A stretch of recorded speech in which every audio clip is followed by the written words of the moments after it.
Remember the Rumble. Remember the 29th of January. Okay, I was hoping to go with Viva Vendetta, however, it just doesn't sound as cool as remember the 5th of November. I could start out as that, but, like, no.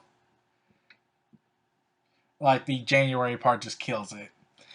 So, anyways, now we're into the first pay-per-view of the new year. And Cesaro and Sheamus versus Luke Gallows and Carl Anderson is having a matchup on the pre-show, along with Sasha Banks and Nia Jax. Now, Cesaro and Sheamus versus Carl Anderson and Luke Gallows, I just call them the club for short. This was surprising a few weeks ago. 2 weeks ago, they've been having interactions, singles matches, and costing each other victories where the club was gaining momentum again, which surprised me. I was expecting them to be buried again after what happened last year. But that didn't happen. But instead, they were so close to getting the tag team belts. I call them belts to insult Vince. Don't judge me. The championships. But instead, there's a technicality, and they had to make it a disqualification victory for them. So, yeah, I was surprised that they were almost close to actually getting the belts had Sheamus not hit the referee. So, that was surprising. And due to this controversy, there are now 2 referees assigned to this matchup, so that should be interesting, and especially since it's going to start at 5, the kickoff, and it's going to last for 2 hours, they should be given enough time, along with Shasta Banks and Nia Jax, who I'll get to them now, since there's pretty much nothing left to talk about Cesaro and Sheamus with the club. Shasta Banks and Nia Jax was a match that was originally supposed to happen at Roadblock Into the Line. However, that match was canceled because we got to overexpose Sasha Banks and Charlotte Flair for whatever reason. And, well, they officially brought back that angle they were going with Nia Jax attacking Sasha Banks, attacking her injured leg, and then I did praise this feud for doing one form of realism where they had Nia Jax attack Sasha Banks while she's getting evaluated for her leg before the show. And then it was so good to WWE that they did it again with Natalya and Nikki Bella. So, yeah, on SmackDown Live on the final week of Royal Rumble. So, I was surprised by that. And now we get Sasha Banks versus Nia Jax on the kickoff. Like, I could go ahead and complain that Sasha Banks just came off of a hot feud that was having match of the year quality matches, but due to the fact this is a co-branded pay-per-view, and especially the Royal Rumble matches involved in this, I give it a pass. So yeah, I'm giving it a pass on that. So, anyways, Nia Jax and Sasha Banks. This is gonna be Nia Jax's really big test in this feud. Let's see how she handles it, especially on the main stage. Now let's get to there are 2 feuds going on SmackDown Live. I don't know if this has been completely confirmed, but this is a possibility that Mickie James is back as La Luchadores, and she's teamed up with Alexa Bliss. Meanwhile, to take on Becky Lynch, and now it seems to be involving Naomi. Meanwhile, Natalya and Nikki Bella are in a personal war zone, revealing that Natalya was the attacker at Survivor Series, and yeah, they brought in John Cena's name involved because there is a legitimate statement you can make that Nikki Bella is only at this high levels because of John Cena. Like, okay, we can not talk about her looks, we don't have to go there, but you have to be kind of honest. She could be a good wrestler, but that's all my opinion on her on that one is. But really, would she have really gotten as far as she did if she didn't date John Cena? Like, the argument's there. You just don't know it. We just don't know. It's fun to speculate, but could she have really had a career here the way she's had it not been for John Cena? Probably, maybe not. We'll never know. unless we can somehow invent ways to go into parallel dimensions, which I'm pretty sure will be when this generation has passed, so a couple of generations from now, provided we don't blow ourselves up. So, anyways, now I'm suspecting, like, considering that, well, let's see, they seem to be building up a 6-woman tag team match, so there's a chance they're going to do that as a pre-show match, because mostly Raw matches are on here. Like, there's only one SmackDown Live match, so they need to balance it out a little bit. Like, you got Rich Swann versus Neville, Charlotte versus Bayley, Kevin Owens versus Roman Reigns, Sasha Banks versus Nia Jax, Cesaro and Sheamus versus Carl Anderson and Luke Gallows. And all you have on the SmackDown side of things is AJ Styles versus John Cena. I like the Royal Rumble's mixed. So yeah, okay. So now I'm expecting a 6-woman tag team match to happen probably, since Naomi's back. And they kind of they brought her in this. So I'm glad Mickie James is back. I really like to see what they're going to do with her. And they gave her motivation. Motivation. Logic. Praise thee to Ryan Ward. And probably Road Dogg, who recently got appointed as new head writer. Yeah. There was rumors about that just recently last week. So now let's move on to Rich Swann versus Neville. Neville turns heel, Rich Swann gets his ass handed to him, and everyone cheers for Neville, and then they have a couple of build-ups, a couple of promos. That's not really interesting, other than Neville declaring himself king of the cruiserweights, which was pretty awesome. And considering Neville's other than Brian Kendrick, is the only interesting character going on, and Brian Kendrick is currently not doing anything at the moment since Tajiri got injured. Yeah, Neville's pretty much legitimized himself as king of the cruiserweights. He just needs the belt. So Rich Swann, he's trying to show aggressive, but like it's just not working. They haven't really given him character development after the first 205 Live, and after that, like yeah, this is where the problems are starting to set in. Should have seen this coming. Like they're showing us longer cruiserweight matches on 205 Live and not on Raw, but they're not really giving us character development. Well, except for everyone's favorite English gentleman, to an extent. And Neville, like, all the heels get some character development, but really, that's kind of unfair. Like only one face gets character development to an extent, and the heels do get character development. Only 2 of them. Like, really? Okay. So there's really not much to highlight on this other than Neville's announcement as he declared himself as king of the cruiserweights. So we really don't have to really talk about this anymore. So let's get to Charlotte Flair versus Bayley. Yeah, this feud was supposed to start at Survivor Series. That was the plan, and then it was going to go to Roadblock and the line, and then start building up for WrestleMania. And okay, there's just a huge problem with this feud, especially with Sasha Banks versus Nia Jax. It's Stephanie McMahon getting involved in it. You see, she berates Bayley and Sasha Banks, saying that you're not the boss and you're a loser to Bayley. And Sasha Banks looks like she's going to go face to face with her, but WWE rarely uses Stephanie nowadays for that. Like the last time she had a match was back in 2013. And the last time she had a match before that was over a decade ago. It was nearly a decade ago, I believe. Against her father, I believe. But moving on. Yeah, this is where the problem lies. Why should we take Sasha Banks and Bayley seriously if they can't give Stephanie McMahon her comeuppance? Like, that kind of defeats the purpose. Like, then a report came out that Stephanie McMahon, like, the whole berating of Bayley was to build Bayley up for Daniel Bryan push, but there's just a problem. You can't make lightning strike twice. Second of all, okay, alright. Let's see, what was that reason? Oh, okay, I think I'm getting it. It's coming to me. It's coming to me. Oh yeah, that's right. It was organic with Bryan because there was a legitimate system against him. They didn't want him in the main event of WrestleMania.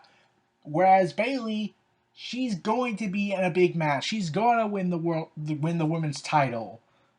Whereas Bryan, he was forced to be in the main event because the fans demanded it. Corporate didn't want it. They wanted Batista. So really, this doesn't work. Unless you're really gonna come out, unless the report comes out that's saying that they don't like Bayley on the grounds that she's popular than Cena, therefore we gotta bury her because no one can be big as John Cena. Not even a woman, according to Vince. But yeah, I don't really get this either. This logic, like, so then Bayley does this poetry slam on Charlotte, which at first, like, she gives a passionate response to why she loves this business, and to many people they felt like the promo was ruined when she did the poetry thing. Like, I guess she's supposed to be the huggable, lovable character, but you do realize Bayley did show aggressiveness in NXT, which really highlights the huge difference between the two promotions. And I'm calling them promotions at this point because they might as well be on two separate universes because WWE rarely acknowledges them at times, except it's the Four Horsewomen and occasionally Alexa Bliss, but they don't really continue off where NXT left off with them. So, yeah. So, yeah, due to the whole cluster of the Royal Rumble, this match is most likely not going to be able to steal the show. It has potential to steal the show, but we're going to most likely see that either at Fastlane or WrestleMania. Most likely WrestleMania. And along with that, they gave one final interviews against each other, and this was Bayley's best promo to date on the main roster. And Charlotte Flair, once again, is trying to say she will surpass her father. She should have said former father because she denounced him and disowned him from her life. So, really, Raw proves once again the logic is not really strong in that one. I'll get to SmackDown regarding the Royal Rumble match in a minute, after I talk about AJ Styles and John Cena and Kevin Owens and Roman Reigns. So, Bayley is not going to win the match. I know that for a fact, most likely. But Charlotte Flair is going to keep her streak until WrestleMania, I believe. And then we're going to see the title drop. And Bayley being the one that breaks it. Like, well, hopefully they don't screw it up like they did with Sasha Banks and Charlotte with the whole, let's overexpose it on Raw and then have Charlotte win at pay-per-views. Now let's get to what was many people's idea of being one of the most confusing builds. Kevin Owens versus Roman Reigns for the Universal Championship in a no DQ match, with Chris Jericho suspended in a shark cage above the ring. Okay, what's the highlight of this build? We got shades of Kevin Owens from the old days, though that was because of a steel chair. Well, I'm not really going to complain about that, but we got shades of the old Kevin Owens who stood on his own. Oh, and Chris Jericho saying, "The cage of Jericho! Lock me in, man!" Okay, that was hilarious. Like, Chris Jericho is just such a treat with this. And, yeah, that's pretty much it. Like, other than that, we got the same stuff from Chris Jericho and Kevin Owens' banter. We get Roman Reigns' promos that really can't connect because they're trying to make him a face where clearly he would work as a heel. And then you've also got the fact that we gotta make Roman Reigns look strong. We need to make him look strong. That's what makes a star. That's what makes a star. Not the sympathy, not the organicness, not Sami Zayn stuff. Or Daniel Bryan. We gotta make Roman Reigns look strong. And I get Roman Reigns looks physically imposing, and to make him look weak would be kind of counterproductive, but you need to give him vulnerability at times. And they certainly did that for 2 weeks, and then they gave up on it. Like, first was a handicap match where Roman Reigns lost his United States Championship. And, okay, the week afterwards, that pissed me off because of how Roman Reigns reacted. He basically said, yeah, I don't care that I lost the U.S. title title. I just want to get the Universal title. That's a better belt. Whereas Miz on SmackDown Live, especially on Talking Smack, absolutely imploded when he lost the Intercontinental Championship belt. See the difference here? Should Roman Reigns be fuming with anger, hatred towards Kevin Owens and Chris Jericho, wanting to hunt them down and destroy them? Oh, but that would be too violent! I'm like, granted, that would be awesome to see Roman Reigns get enraged because they took something that he cared about. Barely. Okay, yeah, the booking made no sense for it since he was rarely defending it unless it required Chris Jericho to job to him. But, yeah, could you at least try to have Roman Reigns care for it and wanting to be a dual champion? Instead of just telling us that, oh, Reigns wants to be a dual champion, even though he's never publicly said that. So, yeah, and there's another sign of problems for Chris Jericho and Kevin Owens, where Chris Jericho is forced into a match with Roman Reigns for the U.S. title, and all that is bad, and Kevin Owens is weak again, and he gets suspended in a shark cage at the end of this United States Championship rematch, which was absolutely sad to see, considering who Kevin Owens is. And then after Kevin Owens got out of the cage, they threw a temper tantrum, Chris Jericho and him, after it was revealed that Mick Foley has announced that this will be a no DQ match.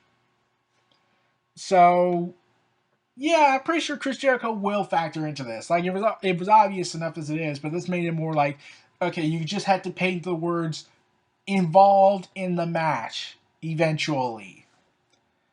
Like, I don't know how they're going to do it. They're probably going to have Chris Jericho drop the list or drop the U.S. belt and let Kevin Owens hit Reigns with it. Like, I'm pretty sure they won't do anything dangerous, like, say, have the cable snap and fall to the canvas. Especially in a huge arena like the Alamo Dome. So yeah, I'm pretty sure they're not going to do that, though WWE's health insurance does not cover anything like that. But let's not go into that. So yeah, and there were split decisions going on with WWE. Like one side said, "Oh, we want to make him a dual champion." Oh no, we're gonna have him lose the belt. Oh no, we're gonna have him win the Universal belt after losing the U.S. belt. And then it was decided. Now it's rumored that Reigns is not gonna win anything. Will Kevin Owens win? I can't even say that without laughing because we both know. It's Roman Reigns. He can't lose clean unless it's under suspension reasons.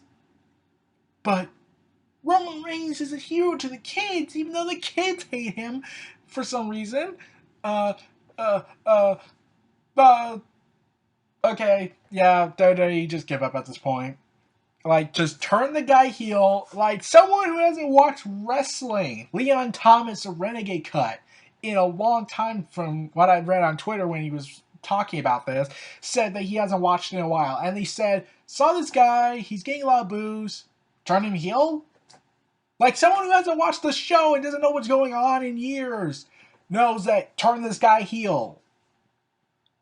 And then someone had to point out in the Twitter responses that, yeah, WWE doesn't think like that nowadays. They're pretty stupid.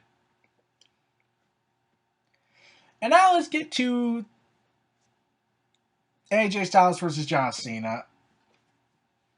Oh my god. Okay. I hate this build.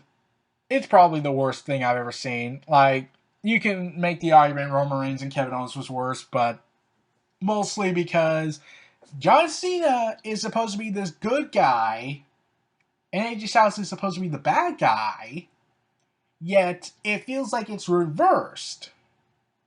You see, John Cena declared at the end of 2016 that he was, quote, sick of the new era BS and said it was his time again. So basically, he just said, I'm going to bury the new era. And this is something a heel would say, saying he wants to establish his dominance once again, which would make sense because a veteran heel wants to reestablish who he is and say, this is me, I'm at the top again, no one's standing in my way, I'm going to bury everybody. And John Cena is the face here. AJ Styles, however, shook John Cena's hand, and while he did disrespect him for using the belt afterwards, he still shook his hand. He could have attacked him. And of course, John Cena becomes a hypocrite character now, where he, quote, apologizes to The Rock. That's not going to fix your WrestleMania 28 loss. Yeah, but like, John Cena apologized to The Rock, and I put that in quotations because I'm pretty sure he had to vomit out that apology because everybody knew was going to point that out to him. And they did in the AJ Styles promo in the contract signing. And John Cena gets pissed off at this because it's possibly true that Cena's a hypocrite. Because, and I'm waiting for the day to someone to say to him, where Cena says, "I'll never leave the WWE. I'm a loyalist to the end." And if I was the writer, I would have told AJ Styles or anybody else to say. So basically, like Hulk Hogan, The Rock, Stone Cold Steve Austin, back in 2002, where they were all the top guys and they left. Well, Steve Austin, he got injured. But Hogan and The Rock, they left for greener pastures to other places. And John Cena is now out to say the belt's his now, which really irks me. Like, Cena treats this belt, the championship, as his property. Like it revolves around him. And once again, I'm saying, just make him a heel. This is the only way this feud's gonna work. Because Cena's acting like a heel, AJ Styles looks like the victim here. So just turn the guy heel. And to further prove it, AJ Styles has a confrontation with The Miz because they had to build up the Royal Rumble match, and I'll get to that after I get to John Cena and AJ Styles. And Cena decides to be the instigator in causing them to fight each other. Why? Remember, kids, always instigate fights to break out. That's a good thing. Though, of course, this is the same company that basically promoted that, oh, if you're a dude and you sexually harass a woman, that's A-okay. Because Enzo Amore is apparently in the right and Rusev and Lana are in the wrong. Oh, and annoy people that sensitivity training. That will also work. So, yeah, and at the contract, and then on the final SmackDown of 2017, of the final contract sign, at the final confrontation between John Cena and AJ Styles on SmackDown Live, AJ Styles complains about the poster, which I understand because AJ Styles, the world champion, is all the way in the back. Meanwhile, The Undertaker, Goldberg, Brock Lesnar, 3 part-timers, and John Cena are in the front. Couldn't you put AJ Styles where Roman Reigns is at? Or, like even the Universal Champions, it's up close. And that belt's a joke to many people. So, yeah. Why is AJ Styles in the back? Like, I didn't go rioting on the internet like a lot of other people apparently did, but I was a little upset about it. I didn't go riot on the internet and say, he needs to be on the poster. Because John Cena has that ego. And a lot of fans had that ego with Daniel Bryan. When the Yes Movement, in my opinion, went out of control. So, yeah, John Cena is an instigator, a hypocrite, and basically a egotistical politician. Great traits for a hero, kids. And for good people. I mean, like, granted, we have a president who's lost his mind, but that's a completely different story. Maybe I'll talk about it one day. But anyways. Yeah, John Cena seems to be... Yeah, he should have been the heel in this feud, and AJ Styles should have been the face. So, I'm not talking about this anymore. Let's get to the Royal Rumble. Now, this is difficult to do Because whereas last year it was much easier because the Royal Rumble was centered around the WWE Championship and Roman Reigns. Because to WWE everything needs to revolve around either Cena or Roman Reigns. And then there's this one. Well, you could make the argument that the Royal Rumble revolves around Goldberg and Brock Lesnar because they need to build up that inevitable feud at WrestleMania. They have all these subplots going on. Like, let's see, I'm looking at the list. You got Goldberg and Brock Lesnar fighting. You got the New Day possibly going through a phase right now. You got Chris Jericho. You got Braun Strowman wanting to establish dominance. Baron Corbin wanting to establish dominance. You got The Undertaker, which was surprising to see him compete in there.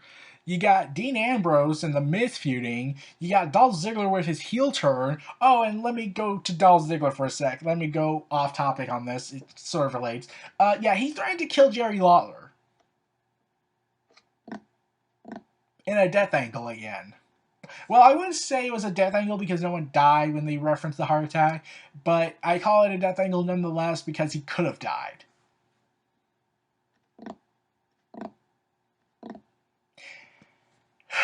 Dear God. Okay. Could any well-abiding citizen hear the threat of murder attempt? The logical thing to do would be for Lawler to call the police. And the fact that he has a bunch of witnesses. And it's recorded on footage. And yet, Stephanie slapping Brie Bella, oh, that calls the cops. Attempting murder? Oh, no. Threatening to murder somebody? Oh, no. We're not calling the police this time. So, yeah, I would like to know what happened. Alright. And then we got Cesaro and Sheamus, who aren't really doing anything. Then you got the Wyatt family, who are undergoing dissension. And Luke Harper probably was kicked out or was given a punishment by Bray Wyatt on the final SmackDown before Royal Rumble. And there's a chance Randy Orton's going to turn on Bray Wyatt afterwards in this match. And then you got Big Show and Braun Strowman going at it. Now you got Sami Zayn being the underdog, and he has apparently backstage. You got Big Cass and Rusev going at it because the sexual harassment storyline is apparently the greatest storyline WWE ever crafted on Raw. And then there's just Mojo Rawley. There's 8 more spots left open. And, there's just so many subplots to talk about. Like, Baron Corbin declared himself in the Royal Rumble match after he had interrupted the contract signing between Cena and Styles. And then Baron Corbin was beaten by Cena a week later, clean. No excuses, no way to protect him. We just gotta make Cena look strong. And then Baron Corbin didn't show up that week. And then he didn't wrestle on the final week either. He just punched people and that was it, and go on commentary. Oh, and also called out The Undertaker. So they might do a match between them at WrestleMania. And then you got The Undertaker, who at one point was favored to win the match, but now it's all lopsided. Like, first they're saying Braun Strowman's going to win, and then Goldberg's going to win, Brock Lesnar's going to win. Like, the heavy favorites was either Braun Strowman, The Undertaker, Goldberg, or Brock Lesnar. Those were the 4 favorites. Everyone else was just stars to add to the field. And this is probably the biggest star-studded Royal Rumble match I've seen lately in recent memory. And don't forget, we're going to get surprise entrance as well. And not only do we have all these subplots that have to interconnect with this Royal Rumble, you also have to build up the WrestleMania feuds and hinting them. Like, Goldberg and Brock Lesnar, that's obviously hinted at. Undertaker, no idea where he's going to go at. And the Wyatt family, yeah, it's building up to Bray Wyatt and Randy Orton at either Elimination Chamber or WrestleMania. Braun Strowman and Big Show, oh, that's probably going to be at Fastlane. Big Cass and Rusev, yeah, that's probably going to be at Fastlane too. Probably the pre-show, because that feud needs to seriously just die. The New Day, no idea what's going to happen to them. Probably Tyson News going to show up at the Royal Rumble, so you can factor that in. Oh man, it was funny to see Chris Jericho and and Goldberg in the same ring at the same time, considering their last encounter didn't end so well. They mauled each other, and Chris Jericho ended up beating him backstage in a chokehold. Yeah, I think we should talk about that. Nah, we already did. And then you got Brock Lesnar in the match. So, okay, there are several things I want to happen in this Royal Rumble match.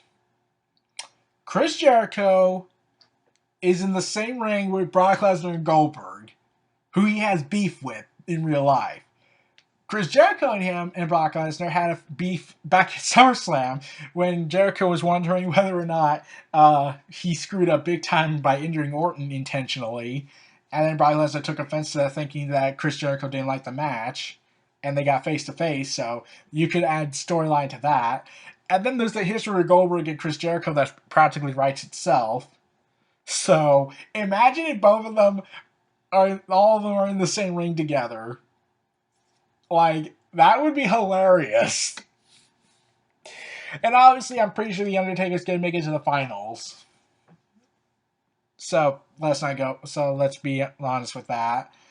And last but not least, The Miz must do this. I cannot stress this enough. For the last 3 years to be exact, WWE has never given Daniel Bryan a proper Royal Rumble appearance. Well, last year, understandable because he was planning to retire. The year before that, they eliminated halfway through and ceremoniously, like they didn't care.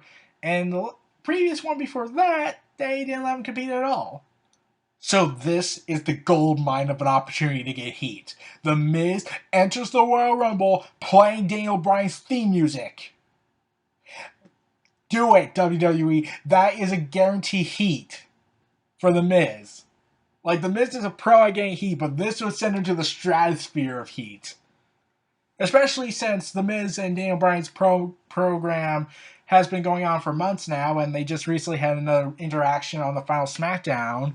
So, and the pipe bomb promo that Miz cut on him, and the rant promo he cut on the first Talking Smack of 2017. So, what's stopping this from happening? This is the gold mine. I seriously hope they do this. I will deem the Miz's Royal Rumble a success and say, you can stop here. If you call it a career the next day, yeah, I'll understand. Like, the Miz needs to do this. I want to see the Miz do this. It's the ultimate trolling that builds up from years of anger from the fans and also builds up the fact that Miz is instigating it. So, yeah, I want that to happen. And now the biggest question is, with all these big guys in the ring, who's going to be the one that established dominance? Like, is it Braun Strowman? Well, there's rumors that he's going to fight Roman Reigns at WrestleMania, but now it seems like those plans might be off. Is it Baron Corbin? Well, he hasn't done anything dominating since he got screwed over by John Cena. Is it Bray Wyatt? He's currently most likely going to be screwed by Randy Orton. Is it Big Show? Hopefully not. So, is it Big Cass? Well, he hasn't done anything other than the sexual harassment storyline. Is it Big E? No, I don't think so. Is it The Undertaker? Is it Goldberg? Is it Brock Lesnar? Probably. And The Undertaker showed up surprisingly on the final Raw. I was not here. I didn't hear any of that. So WWE has shown that they can do a surprise without being spoiled. So WWE, take this example and lock everything up instead of having leakers and information leaked. Oh, and spoilers, obviously. And don't be predictable. But that's pretty hard to do for you. But anyways, man. The Royal Rumble seems to be poised to be great this year. I can't wait. I hope certain matches go down the way I hope. I hope John Cena's 16-time title reign doesn't happen. Like, I want to delay it as much as it can, because really, does John Cena really need the belt to establish a legacy? Like, he already has it set as the most scumbag politician we've ever seen since Hulk Hogan. and that half of his reigns were transitionals, and Ric Flair was screwed over multiple times back in WCW, and technically in the Jim Crockett Association, I believe, Jim Crockett Promotions. So yeah, I want AJ Styles to still be champion, and now let me get into the rumors of the Royal Rumble match. There are rumors regarding what's going to happen. One rumor is that AJ Styles is going to fight Shane McMahon at WrestleMania. I know this isn't part of the Royal Rumble match, but still. The other part is, well, in the Royal Rumble, there might be an opponent that screws The Undertaker over. And rumor has it that Roman Reigns might be the guy that faces The Undertaker at WrestleMania.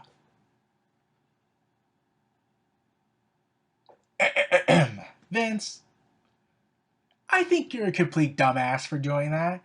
Because unless you turn him heel, which I know you won't, because you've rejected obvious ideas before, and you believe he's on the same level as John Cena, even though that's clearly not true, you just get hit Reigns more hate. Like, who are they really going to side with? The guy who's forced down people's throats, or The Undertaker? The guy who's been here for 30 years and can still show he's going.